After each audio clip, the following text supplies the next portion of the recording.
Assalamualaikum warahmatullahi wabarakatuh. Halo anak-anak, bagaimana kabar kalian hari ini? Mudah-mudahan kalian semua dalam keadaan sehat walafiat.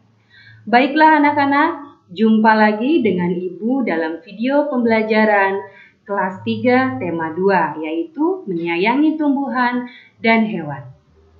Sebelum kita mulai pembelajaran hari ini, mari kita berdoa terlebih dahulu. Bismillahirrahmanirrahim. Rabbi zidni ilma warzuqni fahma. Bismillahirrahmanirrahim. Rabbi zidni ilma warzuqni fahma. Bismillahirrahmanirrahim. Rabbi zidni ilma warzuqni fahma. Artinya, ya Allah, tambahkanlah ilmu pengetahuanku dan berilah aku kepahaman. Amin. Baiklah anak-anak, kita mulai pembelajaran hari ini, kelas 3 tema 2, mata pelajaran matematika. Materi yang akan kita pelajari hari ini yaitu sifat komutatif. Apa sih arti dari sifat komutatif?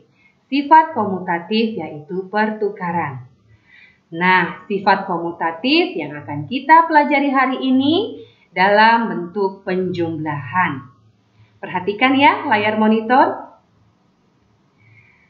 Bisa kita lihat di sini ada satu contoh soal cerita penjumlahan bersifat komutatif. Sore tadi, Adi memungut buah jeruk yang jatuh dari pohon. Adi menaruh buah jeruk ke dalam 2 plastik. Plastik pertama berisi 25 buah jeruk dan plastik kedua berisi 30 buah jeruk. Berapakah jumlah jeruk milik Adi? Nah, kita selesaikan ya pertanyaan ini. Kita jawab. Plastik pertama berisi 25 buah jeruk, sedangkan plastik kedua berisi 30 buah jeruk. Jumlah jeruk Adi yaitu plastik pertama ditambah plastik kedua, yaitu 25 ditambah 30, sama dengan 55 buah jeruk.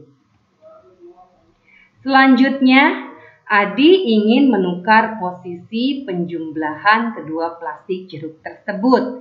Nah, kita selesaikan. Pada pertanyaan yang pertama, kita selesaikan dengan penjumlahan plastik pertama ditambah plastik kedua. Untuk pertanyaan yang kedua, kita menyelesaikannya dengan cara penjumlahan plastik kedua ditambah plastik pertama, yaitu 30 ditambah 25 sama dengan 55. Dan ternyata jumlah jeruk milik Adi sama, yaitu 55 buah jeruk. Nah, anak-anak bisa kita lihat di sini, ternyata penjumlahan yang pertama dan penjumlahan yang kedua jumlahnya sama-sama 55 buah jeruk. 25 ditambah 30 sama dengan 55. Sedangkan 30 ditambah 25 sama dengan 55. Jadi 25 ditambah 30 sama dengan 30 ditambah 25. Ini adalah merupakan sifat pertukaran atau komutatif. Kita lanjutkan di sini. Wina meletakkan daun kering pada kotak pertama 35 helai daun kering dan kotak kedua 15 helai daun kering. Wina meletakkan daun tersebut di 2 kotak seperti di bawah ini. Kita bisa lihat di sini anak-anak, pada kotak pertama ada 35 dan kotak kedua ada 15. Wina menghitung semua daun kering. Kotak pertama ditambah kotak kedua sama dengan 35 ditambah 15 sama dengan 50. Nah, Wina ingin tahu jika posisi kotak itu ditukar, apakah jumlah daunnya akan sama. Wina menukar ya. Kotak kedua ditambah kotak pertama, yaitu 15 ditambah 35 sama dengan 50. Dan ternyata jumlahnya sama, yaitu 50 helai daun kering. 35 ditambah 15 sama dengan 50. 15 ditambah 35 sama dengan 50. Jadi 35 ditambah 15 sama dengan 15 ditambah 35. Inilah sifat pertukaran atau komutatifnya yang sama-sama memiliki jumlah yang sama. Kita bisa mencoba pada penjumlahan yang lain, yaitu 120 ditambah 930 sama dengan 1050. Kita tukar ya. 930 ditambah 120 sama dengan 1050. Jadi 120 ditambah 930 sama dengan 930 ditambah 120. Dan ini adalah merupakan sifat pertukaran atau komutatif. Kita lihat pada layar monitor, di sini ada Dayu yang mengunjungi pamannya. Pamannya seorang petani kelapa. Pada kebun kelapanya terdapat 2 mobil truk yang akan mengangkut buah kelapa ke kota. Seorang pekerja menghitung buah kelapa di truk. Pada truk pertama sebanyak 425 butir, sedangkan di truk kedua berada 590 butir. Berapakah jumlah seluruh buah kelapa yang dimiliki oleh Paman Dayu? Kita perhatikan pada penjumlahan yang pertama. Truk pertama ditambah dengan truk kedua, yaitu 425 ditambah 590 sama dengan 1015. Nah, kita akan menukar penjumlahan yang pertama. Kita akan menukar penjumlahannya, yaitu truk kedua ditambah truk pertama, yaitu 590 ditambah 425 sama dengan 1015. Dan ternyata jumlah buah kelapa tetap sama meskipun posisinya kita ubah atau pertukaran. 425 ditambah 590 sama dengan 590 ditambah 425. Kita lihat anak-anak, kita lanjut ya pada materi selanjutnya, yaitu perkalian. Benny memiliki 10 anak-anak ayam. Benny ingin menempatkan anak-anak ayam secara berkelompok. Pertama, Benny memasukkan 2 ekor anak ayam ke dalam tiap ruangan di kandang. Kedua, Benny kemudian mengubah banyak anak ayam tiap kelompok menjadi 5 ekor. Kita lihat ya Nak ya, di sini ada 5 kandang milik Benny. Dalam satu kandang terdapat 2 ekor anak ayam. Nah, kita lihat ya, pada kandang pertama ada 2 ekor, kandang kedua ada 2 ekor, kandang ketiga ada 2 ekor, kandang keempat ada 2 ekor, dan kandang kelima ada 2 ekor. Bagaimanakah penulisan lambang bilangan dalam bentuk perkaliannya? Kita hitung dulu ada berapa kandang? Ada 5. Berarti 5 dikali setiap kandangnya terdapat berapa ekor anak ayam? Ada 2 ekor.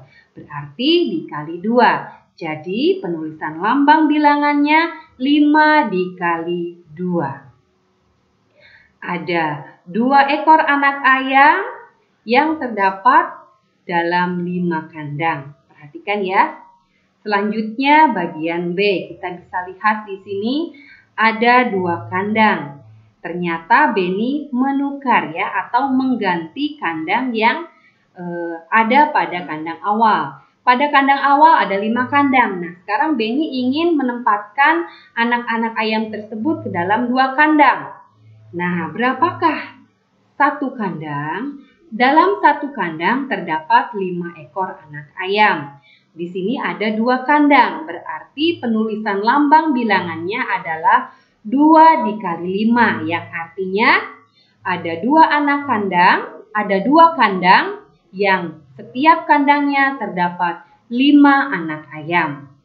Perhatikan di sini, penulisan lambang bilangan dalam bentuk perkaliannya adalah 2 dikali 5. Angka 5 ada 2 kali, betul? Betul ya?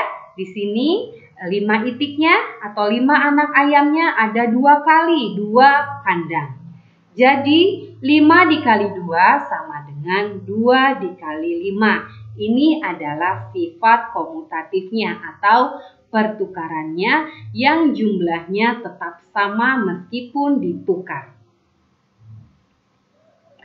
Kita lihat sekarang di sini ada contoh soal cerita yang kedua. Benny memiliki 12 ayam jago. Ia menempatkan ayam jago dalam kandangnya secara berkelompok. Kita lihat pada gambar A terdapat 2 kandang. Nah, dalam satu kandang ada 6 ayam jago. Karena semua ayam yang dimiliki Benny ada 12. Dimasukkan dalam 2 kandang, jadi satu kandang ada 6 ayam jago. Kita perhatikan anak-anak. Nah, setelah ini bagaimanakah penulisan lambang bilangan dalam bentuk perkaliannya? Dalam bentuk perkaliannya, kita dapat menuliskan 2 dikali 6. Ada 2 kandang yang setiap kandangnya berisi 6 ekor anak ayam. Ingat, dalam penulisan lambang bilangannya yaitu 2 dikali 6. Angka 6-nya ada 2 kali. Nah, di sini angka 6 ada 2 kali ya. Anak ayam yang berjumlah 6 ada pada 2 kandang. 2 dikali 6 sama dengan 12. Nah, sekarang kita lihat pada gambar B. Di sini terdapat 6 kandang. Nah, bagaimana kalau pada pertanyaan yang kedua ini kandangnya bukan 2, tetapi ada 6, ditukar ya. Kandangnya ada 6. Sedangkan jumlah ayam milik Benny ada 12. Berarti setiap kandang berisi 2 ekor anak ayam. Dari kandang ke-1 sampai dengan kandang ke-6 berisi 2 ekor ayam jago. Nah, bagaimanakah penulisan lambang bilangannya? Penulisan lambang bilangannya yaitu 6 dikali 2. Ada 6 kandang yang setiap kandangnya berisi 2 ekor. Angka 2-nya ada 6 kali. Perhatikan, 6 dikali 2 sama dengan 12. Jadi, sifat pertukaran atau komutatifnya 2 dikali 6 sama dengan 6 dikali 2. Nah, anak-anak, sekarang kita lihat pada layar monitor berikutnya. Di sini ada 5 piring. 5 piring yang setiap piringnya berisi 6 telur. Ya, perhatikan ya. Ada 5 piring di atas meja, setiap piringnya berisi 5 telur. Bagaimanakah penulisan lambang bilangannya? Penulisan lambang bilangan dalam bentuk perkaliannya adalah, kita hitung dulu ada berapa piring. 1, 2, 3, 4, 5. Berarti 5 dikali setiap piringnya ada berapa telur? Kita hitung. 1, 2, 3, 4, 5, 6. Ada 6. Berarti penulisan lambang bilangannya yaitu 5 dikali 6 sama dengan 30. Nah, bagaimanakah kalau kita tukar? Kita akan menyiapkan 6 piring. Ya, 6 piring di atas meja yang setiap piringnya berisi 5 telur. Kita perhatikan. Ada 6 piring di atas meja, setiap piringnya berisi 5 telur. Bagaimanakah penulisan lambang bilangan dalam bentuk perkalian? Kita hitung terlebih dahulu ada berapa piring? Ada 6, berarti 6 dikali setiap piringnya berisi berapa telur? berisi 5 telur, berarti dikali 5. Penulisan lambang bilangannya 6 dikali 5 sama dengan 30. 6 dikali 5 itu ada 6 piring yang setiap piringnya berisi 5 telur. Angka 5-nya ada 6 kali. Jadi sifat pertukaran komutatifnya yaitu 5 dikali 6 sama dengan 6 dikali 5. Nah anak-anak, kita lihat ya materi selanjutnya yaitu tentang garis bilangan. Sebelumnya kita harus mengetahui terlebih dahulu apa sih arti dari garis bilangan. Garis bilangan adalah garis untuk meletakkan bilangan. Pada garis bilangan kita dapat mengetahui urutan letak bilangan. Lambang bilangan selalu ditulis berurutan. Urutan dari yang terkecil menuju bilangan yang besar. Letaknya dari kiri ke kanan. Urutannya adalah 0, 1, 2, 3, 4, 5, 6, 7, 8, 9, 10, 11, 12, dan seterusnya. Kita bisa lihat anak-anak di sini ada gambar garis bilangan yang di dalamnya terdapat urutan bilangan. Dari yang terkecil menuju yang terbesar. Nah, di sini ada soal cerita. Pohon sirih yang baru ditanam berada di posisi A pada angka 0. Setelah beberapa waktu, panjang pohon sirih ada di posisi B pada angka 2. Kita bisa lihat pada gambar bilangan pada layar monitor. Nah anak-anak, dari posisi A menjadi posisi B berpindah berapa satuan? 2 satuan. Nah bagaimana sih cara menghitung 2 satuan? Kita lihat di sini pada posisi A berada pada angka 0. Lalu berubah atau berpindah menjadi angka 2. Kita hitung ya ada berapa satuan. 0 menuju atau loncat ke angka 1 itu adalah 1 satuan. Sedangkan 1 menuju atau meloncat ke angka 2 itu juga 1 satuan. Jadi dari 0 berpindah ke 1, berpindah lagi ke 2 itu sama dengan 2 satuan. Kita dapat menuliskannya bentuk penjumlahannya adalah 0 ditambah 2 sama dengan 2. Nah anak-anak, bagaimana jika panjang pohon sirih di angka 4 dan setelah beberapa waktu tumbuh menjadi 7 satuan? Berapakah panjang pohon sirih sekarang? Sekarang kita lihat ya anak-anak. Kita lihat pada garis bilangan. Di sini ada angka 4. Nah, panjang pohon sirih pada awalnya ada di angka 4. Setelah tumbuh menjadi 7 satuan, kita hitung ya. Dari angka 4 kita hitung ke depan menjadi 7 satuan. Kita mulai dari 4 ke 5, 1 satuan. Dari 5 ke 6, 1 satuan berarti 2 satuan ya. Lanjut ke 7, 3 satuan. Kita pindah ke 8, 4 satuan. Kita pindah ke 9, 5 satuan.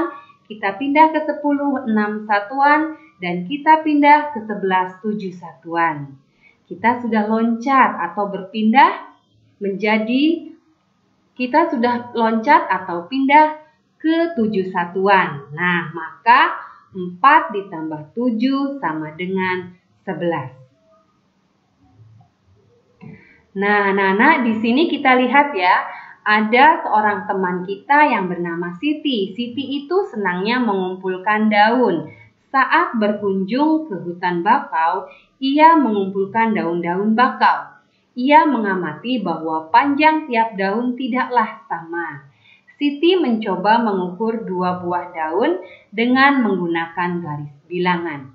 Berapakah panjang kedua daun tersebut?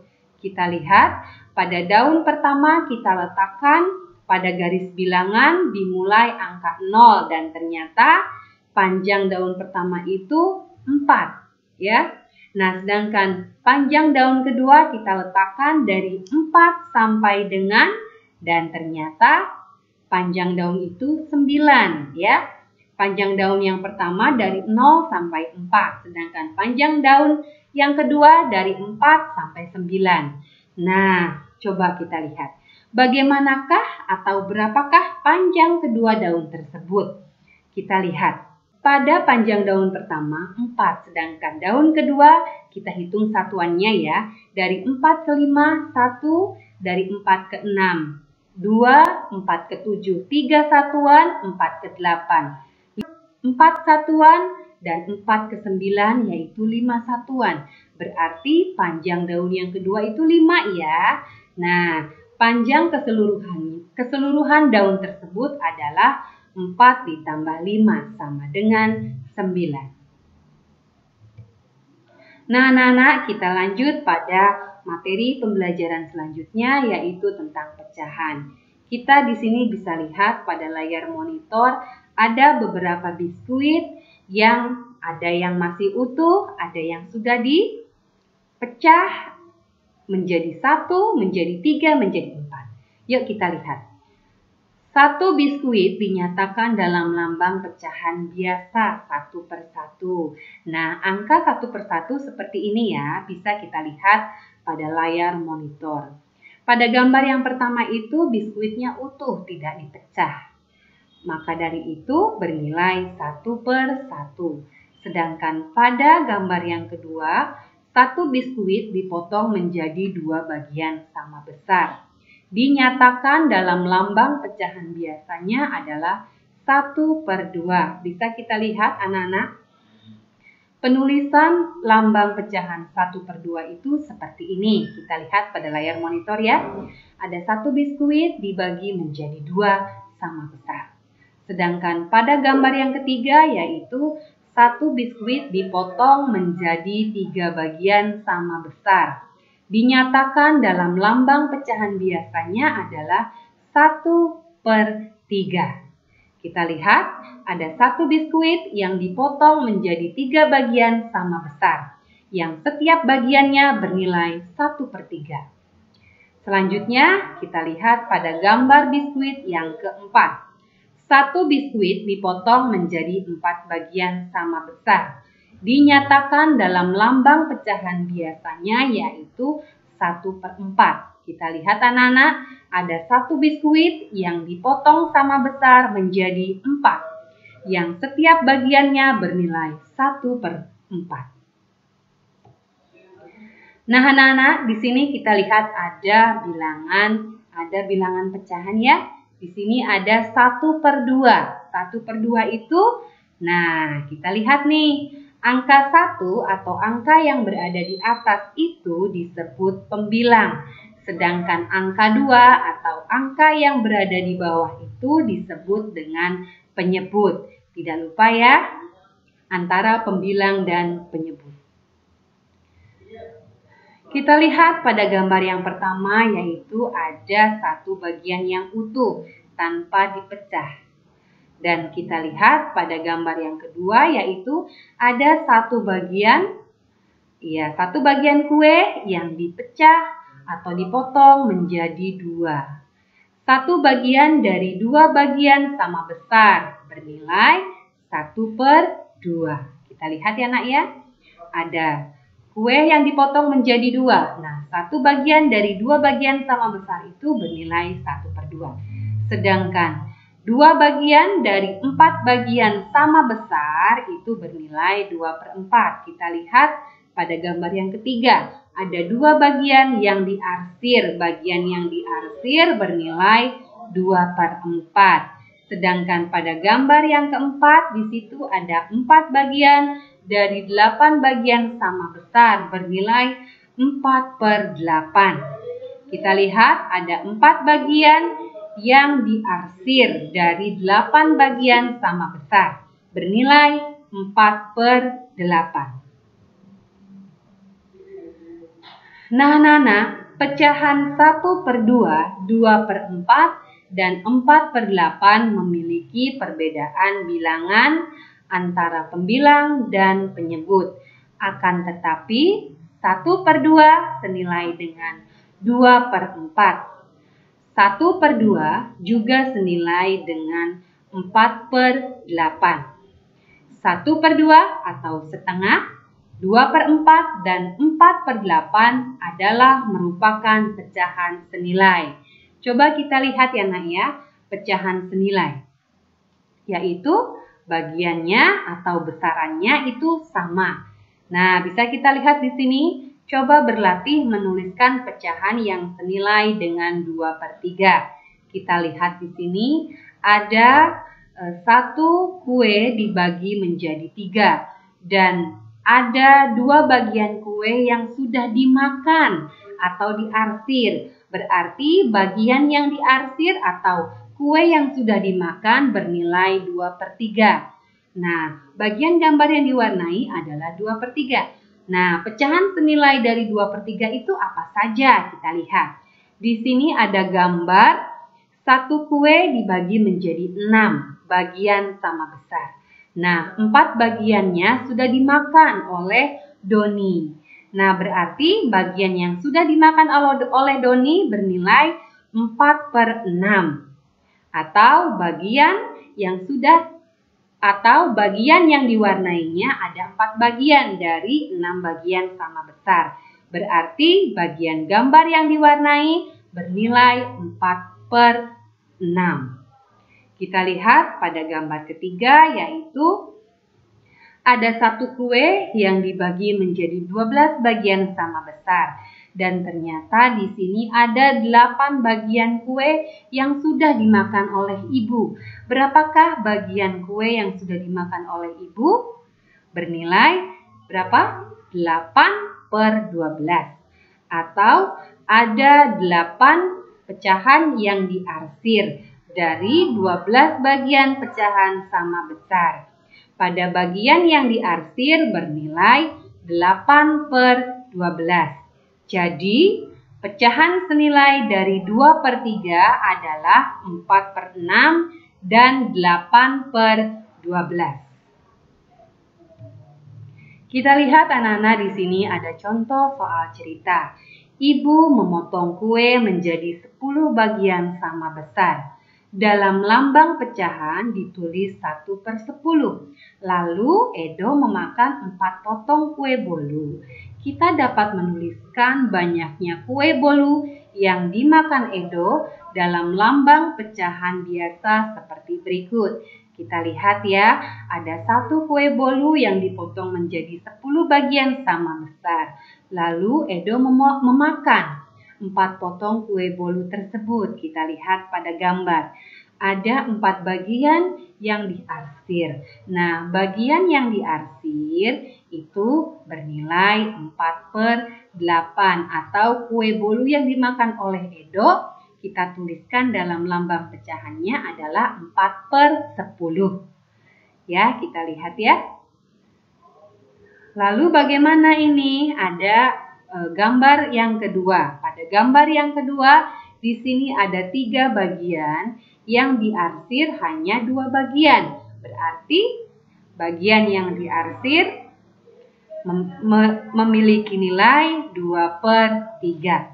Perhatikan ya, penulisan pada lambang pecahan yang diarsirnya yaitu 2/3. Kita lihat pada gambar yang ketiga, di situ ada 5 bagian sama besar. Ada 3 bagian yang diarsir. Bagaimanakah penulisan pada bagian yang diarsir dalam lambang pecahan biasanya? Penulisan dalam lambang pecahan biasanya adalah 3/5. Nah, anak-anak, sekarang kita lihat di sini ada seorang petugas sirkus sedang mempersiapkan makanan untuk hewan pemakan daging.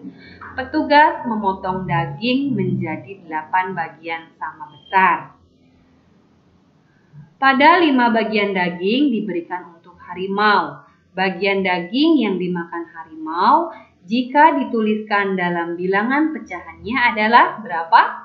Ingat, ada 8 bagian sama besar. 5 bagian untuk harimau, berarti bagian daging untuk harimau ditulis dalam bilangan pecahannya adalah 5/8. Sedangkan 3 bagian daging yang diberikan untuk beruang adalah berapa? 3 bagian daging diberikan untuk beruang. Nah, bagaimana penulisan dalam bilangan pecahannya? Penulisan dalam bilangan pecahannya adalah 3/8. 3 bagian daging yang sudah dimakan oleh beruang adalah 3/8. Nah, anak-anak, itulah materi pembelajaran pada hari ini, yaitu pembelajaran pada tema 2 kelas 3, yaitu menyayangi tumbuhan dan hewan, mata pelajaran matematika. Mudah-mudahan apa yang kalian sudah terima pada pembelajaran hari ini dapat kalian terima dengan baik dan bisa bermanfaat untuk semua. Sampai jumpa pada video pembelajaran berikutnya. Akhirul kata, wassalamualaikum warahmatullahi wabarakatuh. السماء رفعها ووضع الميزان